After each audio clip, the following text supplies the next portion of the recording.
The great secret, and it's hiding in plain sight, is that success is not something you pursue. Success is something you attract by the person you become. Let me say that again because it's worth repeating. Success is not something you pursue. Success is something you attract by the person you become. Now, wouldn't that be a fantastic philosophy to teach your children? Don't chase success, become a person of value, and watch as success chases you. That's the secret. The foundation of personal development. Most people have it all wrong. They're running around trying to change everything except themselves. They want to change their job, their income, their marriage, their neighborhood. But here's the truth. If you want to improve your circumstances, you must first improve yourself. I remember a gentleman coming up to me after a seminar complaining about his income. He said, "Jim, I need more money, but my company just won't pay me what I'm worth." I asked him, "How much are you currently worth?" He didn't have an answer.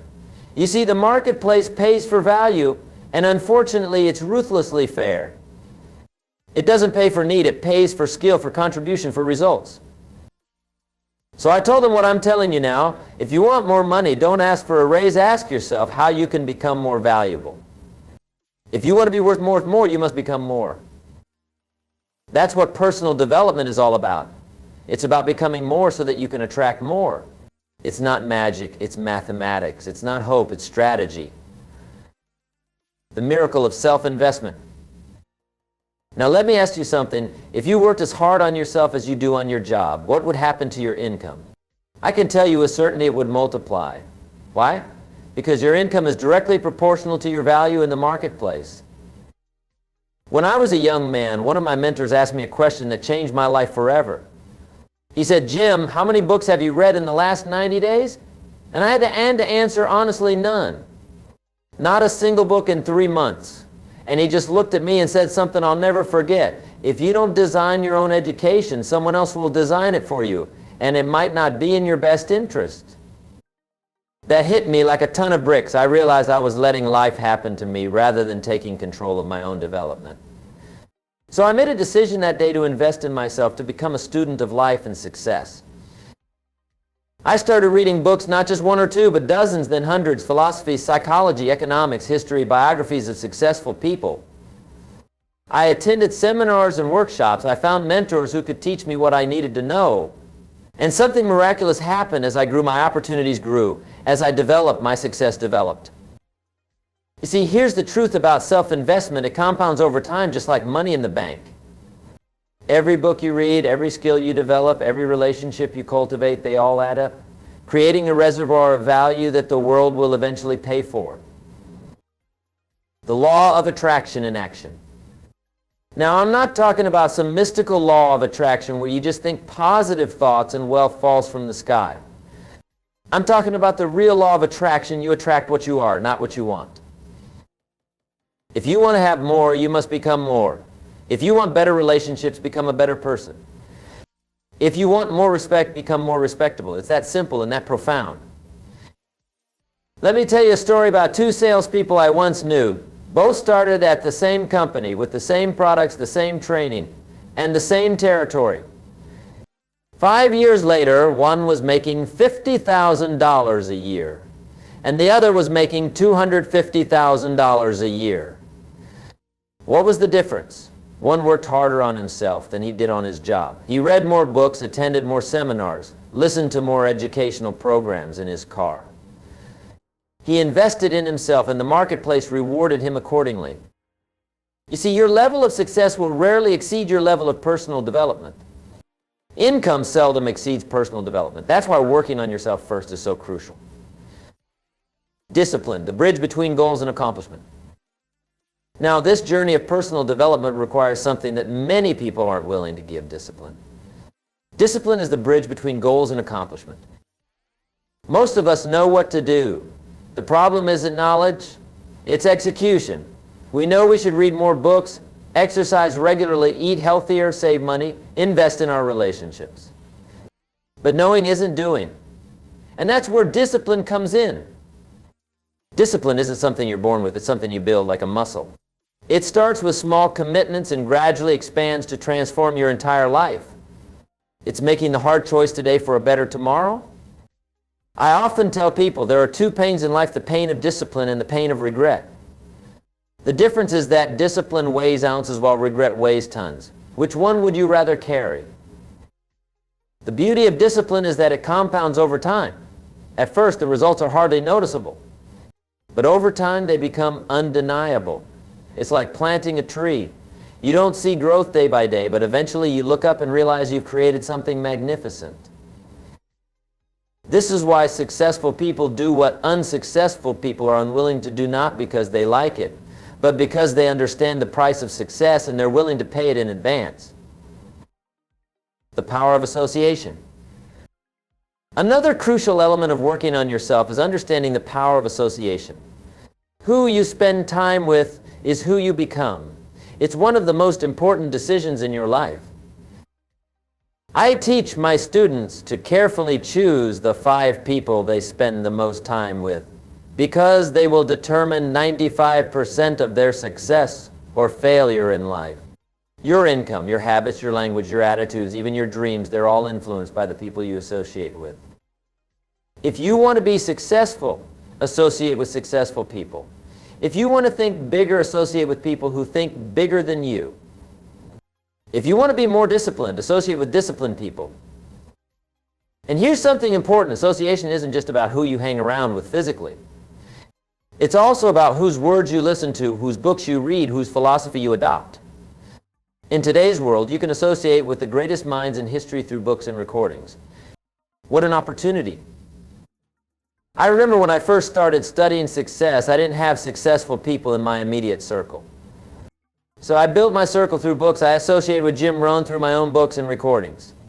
I spent time with Benjamin Franklin, with Winston Churchill, with Abraham Lincoln, not physically, of course, but through their written words.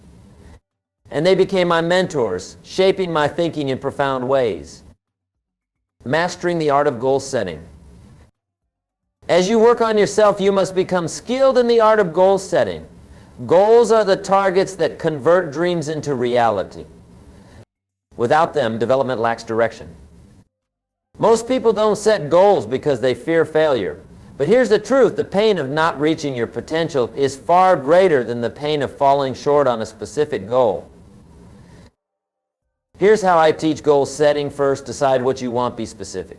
Second, write it down. Something magical happens when you put pen to paper. Third, set a deadline. Goals without deadlines are just wishes. Fourth, develop a plan, break it down into manageable steps. Fifth, take action immediately. Momentum is crucial. And sixth, do something every day that moves you toward your goal. Consistency trumps intensity. And remember this, the value of setting a goal isn't just what you get by achieving it, it's what you become in the process. The greatest benefit of goals isn't having them, it's becoming the person who can achieve them. I set my first serious goals when I was 25 years old. At the time, I was broke, discouraged, and unsure of my future. But I wrote down what I wanted to accomplish in the next year, 5 years, 10 years. Most of those goals seemed impossible at the time, but writing them down changed something in me. It gave me direction, purpose, and most importantly, a reason to work on myself. Within a year, my income had doubled. Within 3 years, I was financially independent. Was it because I suddenly got lucky? No, it was because I had a target to aim for, and that target motivated me to develop the skills, habits, and mindset necessary to hit it. The importance of financial literacy. Let's talk specifically about an area where most people need significant personal development, financial literacy. One of the most important aspects of working on yourself is learning how to manage money. Most schools don't teach financial literacy, so you must educate yourself. Learn the language of money. Understand assets and liabilities. Master the principles of saving and investing. Develop the discipline to live below your means so you can invest the difference. I'm often asked, Jim, how much should I save? And my answer is always the same, as much as you possibly can. Start with 10% of your income, then gradually increase it. Your financial freedom is directly tied to your saving rate. But don't just save money, invest it wisely. Make your money work for you. The rich have their money work harder than they do. The poor work harder than their money. I remember when I started my first investment account. I had very little to invest, just $25 a month. But I was consistent. Month after month, year after year, that money grew. Not just because of compound interest, but because as I worked on myself, my income increased, allowing me to invest more. Within 10 years, that small habit had created substantial wealth. Not because I was smarter than anyone else, but because I understood a simple principle: success is not about luck, it's about strategy and consistency. Developing communication skills. Another critical area of personal development is communication. Your ability to express ideas clearly and persuasively will determine much of your success in life. Most people think communication is about talking, but the most powerful communicators are often the best listeners. They ask thoughtful questions. They seek to understand before being understood. They connect with people on an emotional level, not just an intellectual one. I've watched countless careers take off when someone focused on improving their communication skills. Why? Because ideas are the currency of the 21st century, and those who can articulate them effectively will always be in demand. When I was starting my speaking career, I was terrible. My first presentation was a disaster. I stumbled over my words, lost my train of thought, and nearly passed out from nervousness. But instead of giving up, I decided to work on myself. I joined Toastmasters. I recorded myself speaking and analyzed every word. I studied great speakers and emulated their techniques. It took years of practice, but eventually my communication skills became one of my greatest assets. Companies began paying me thousands of dollars to speak, not because I was born with talent, but because I developed it through consistent effort and practice. This is the beauty of personal development. You can transform your weaknesses into strengths through dedicated effort. But you must be willing to face those weaknesses honestly and work on them relentlessly. The philosophy of contribution. As you work on yourself, it's essential to develop a philosophy of contribution. Success without contribution leads to emptiness. True fulfillment comes from making a difference in the lives of others. The marketplace rewards value, and the greatest value comes from serving others. The more people you serve, the more success you'll attract. It's a universal law. I learned this lesson early in my career. When I shifted my focus from what I could get to what I could give, everything changed. My business grew, my relationships deepened, and my sense of purpose expanded. This doesn't mean you should work for free or neglect your own needs. It means you should always ask, how can I add more value? How can I serve more people? How can my work make a positive difference? When you develop a contribution mindset, you stop chasing success because success starts chasing you. People naturally want to do business with those who add value to their lives. They naturally recommend those who exceed expectations. They naturally support those who support others. The power of positive self-talk. Another crucial aspect of working on yourself is developing positive self-talk. The conversation you have with yourself is the most important conversation in your life. It shapes your beliefs, which shape your actions, which shape your results. Most people don't realize how much their internal dialogue affects their external reality. They let negative thoughts run unchecked, creating limiting beliefs that hold them back from achieving their potential. Learning to control your self-talk is like learning to program your own subconscious. It's about replacing phrases like "I can't" with "how can I?" It's about switching from "that's impossible" to "let me figure this out." It's about transforming "I'm not good enough" into "I'm getting better every day." This isn't about deluding yourself with false positivity. It's about challenging your limiting beliefs and expanding what you think is possible. It's about giving yourself permission to grow and succeed. I remember working with a young entrepreneur who had tremendous potential but was paralyzed by self-doubt. His negative self-talk was sabotaging his efforts before he even began. We worked together to identify these patterns and replace them with more empowering alternatives. Within 6 months, his business had doubled in size. The market hadn't changed. His products hadn't changed. What changed was his self-talk, which changed his beliefs, which changed his actions, which changed his results. That's the power of working on yourself first. When you transform your thinking, you transform your life. The habit of continuous learning. In today's rapidly changing world, continuous learning isn't optional, it's essential. The person who stops learning stops growing, and the person who stops growing starts dying.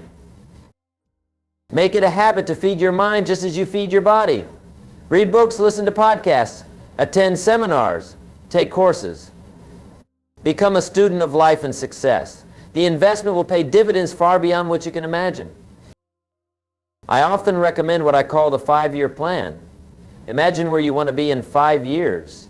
Then ask yourself what books you need to read, what skills you need to develop, what relationships you need to build to get there.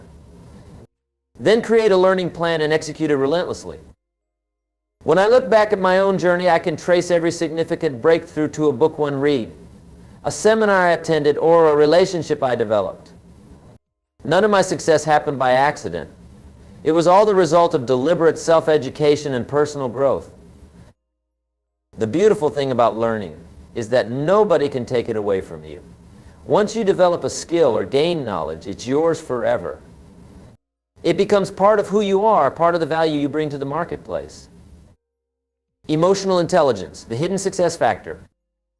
One often overlooked aspect of personal development is emotional intelligence, the ability to understand and manage your emotions and effectively navigate social interactions and relationships. In many cases, emotional intelligence matters more than IQ when it comes to success.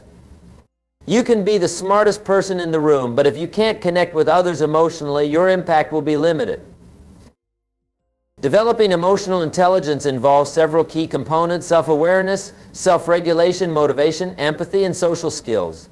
Each of these can be cultivated through practice and reflection. I've seen brilliant people fail because they couldn't manage their emotions. I've seen average intellects succeed beyond expectations because they excelled at understanding and connecting with others. The difference wasn't talent or opportunity, it was emotional intelligence. Working on yourself means developing all aspects of your character, not just your technical skills or knowledge. It means becoming more patient, more compassionate, more resilient. It means learning to navigate conflicts, to inspire others, to build trust. These soft skills often create the hardest results. They're what transform a good career into a great one, a functional team into an exceptional one, a struggling relationship into a thriving one. The courage to face your weaknesses. One of the most challenging aspects of personal development is having the courage to face your weaknesses. It's easy to work on areas where you already excel. It's much harder to confront your limitations. But true growth happens at the edge of your comfort zone. It happens when you're willing to look in the mirror and acknowledge what needs improvement. I remember working with a client who was exceptionally talented in many areas but had a serious problem with time management. He was chronically late, missed deadlines, and frustrated everyone around him. When I suggested that he focus on this area, his initial reaction was defensiveness. "That's just how I am," he said. "I'm creative, and creative people aren't good with schedules." This was a convenient story he told himself to avoid addressing a weakness. Eventually, he gathered the courage to face this limitation.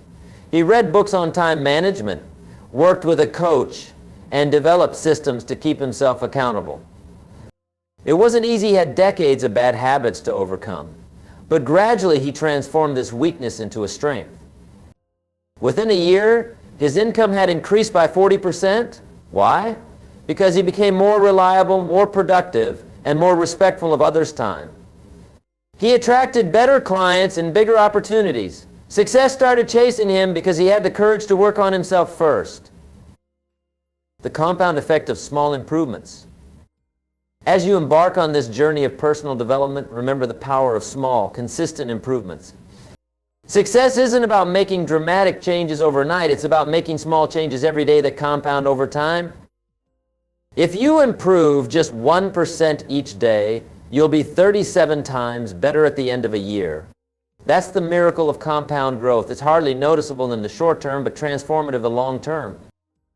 This is why patience and persistence are such vital virtues in personal development. You won't see dramatic results immediately. You might read a book and not notice any change. You might practice a skill and still feel awkward. You might adopt a new habit and struggle to maintain it. But if you stay consistent, these small efforts will eventually create massive results. Just like water can carve through rock with persistent pressure over time, your consistent efforts will eventually break through any obstacle. I often tell the story of the Chinese bamboo tree, which shows little or no growth for 4 years after being planted. Then in the 5th year, it suddenly shoots up 90 feet in just 5 weeks. Did it grow 90 feet in 5 weeks, or did it grow 90 feet in 5 years? The answer is obvious. The growth was happening underground, developing a root system strong enough to support its eventual height. Your personal development works the same way. You might not see visible results for months or even years, but beneath the surface, you're building a foundation for extraordinary success. And when that success comes, it will seem sudden to outside observers, even though you know it was the result of consistent effort over time. The role of mentors in personal development.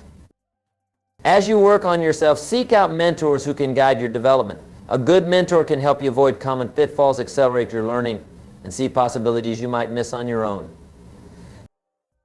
Mentors come in many forms. They can be direct, one-on-one relationships with people who are further along the path you're traveling.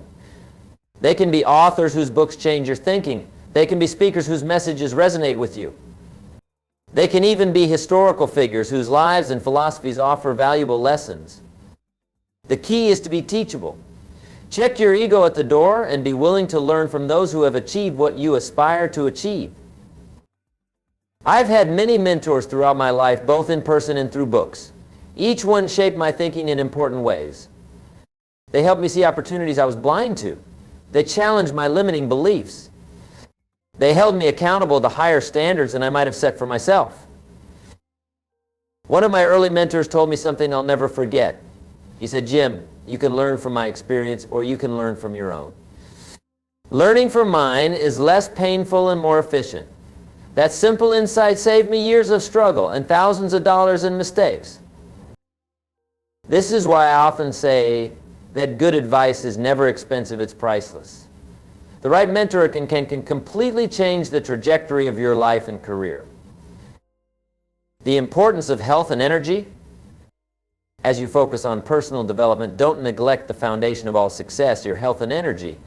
You can have the best skills, the most brilliant ideas, the strongest network, but without physical and mental energy to execute, none of it matters. Your body is the vehicle that carries your dreams. Treat it with respect. Develop habits that enhance your energy rather than deplete it. Proper nutrition, regular exercise, adequate sleep, stress management, these aren't just health concerns, they're success strategies. I learned this lesson the hard way. In my early career, I was so focused on achievement that I neglected my health. I worked long hours, ate poorly, skipped exercise, and got insufficient sleep. I thought I was being productive, but in reality, I was undermining my own success. Eventually, my body sent me a clear message that this approach wasn't sustainable. I had to redesign my lifestyle to prioritize health and energy. When I did, something amazing happened. I accomplished more in less time. My thinking was clearer, my creativity was stronger, my resilience was greater. This is why working on yourself means working on all aspects of yourself, mind, body, and spirit. They're interconnected systems, each influencing the others. The practice of gratitude. Another powerful element of personal development is cultivating gratitude. Gratitude transforms your perspective from scarcity to abundance, from what's missing to what's present, from what's wrong, what's right. Make it a daily practice to acknowledge what you're grateful for. Start each morning by listing 3 things you appreciate. End each day by reflecting on what went well. Train your mind to look for the positive, and you'll find more of it in your life.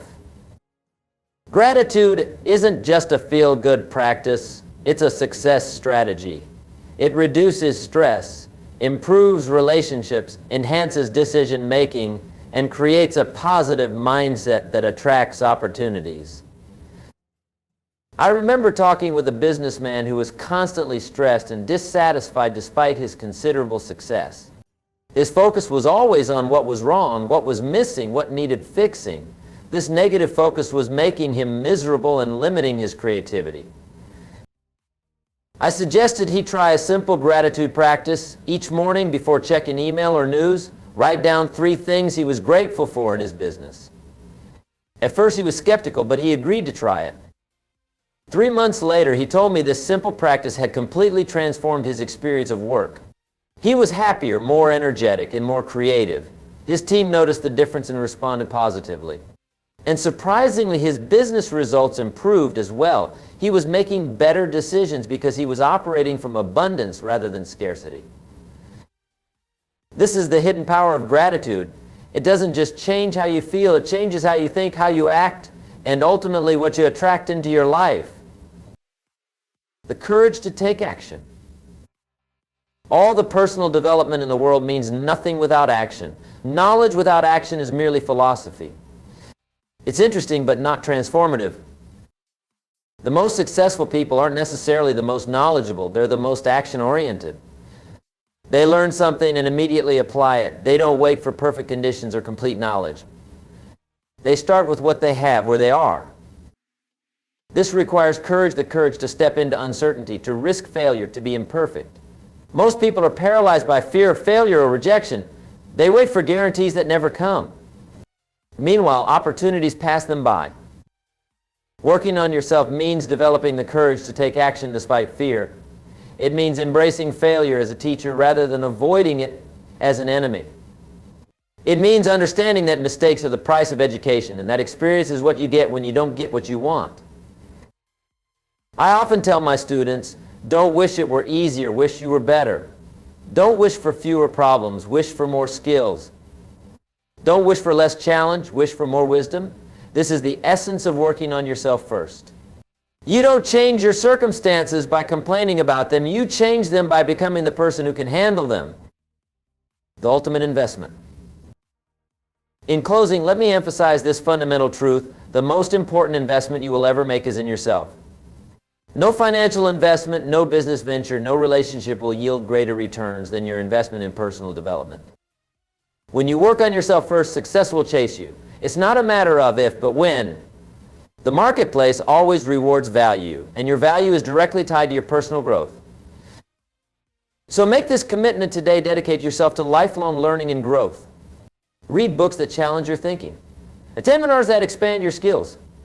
Associate with people who elevate your standards. Develop habits that enhance your productivity. Cultivate qualities that strengthen your character. Do this consistently day after day, year after year, and watch as your life transforms. You won't have to chase success, it will chase you. You won't have to search for opportunities, they will search for you. You won't have to beg for recognition, it will be freely given. This is the profound wisdom I've learned over decades of studying success. For things to change, you must change. For things to get better, you must get better. For things to improve, you must improve. When you improve, everything improves for you. Make that your philosophy, and success will chase you for the rest of your life. Thank you.